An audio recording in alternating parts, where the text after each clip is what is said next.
Hello नमस्ते everyone. सदा चाहिँ बिहानीको सुरुवात तातो पानीबाट भयो। आज चाहिँ अरू दिनभन्दा धेरै खुसी अनि एक्साइटेड छु म, किनभने नि म चाहिँ आज जाँदैछु माइत। माइत जान भनेपछि कति खुसी कति एक्साइटेड हुन्छ भन्ने कुरो त हामी चेलीबेटीलाई होइन।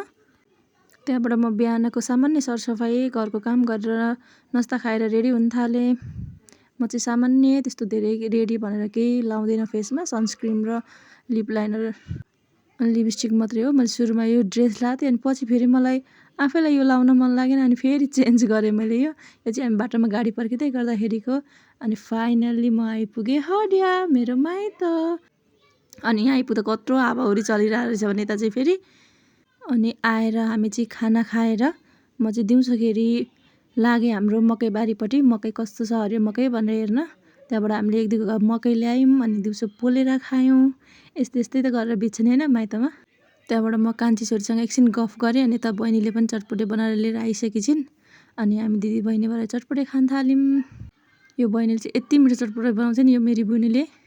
अनि यता चाहिँ भाइ बहिनीहरू र मेरो छोरीहरू खेल्दैछन्। यस्तै गरेर रमाइलो साथ आज दिन बित्यो। हस् त thank you for watching. See you on next video. Bye by.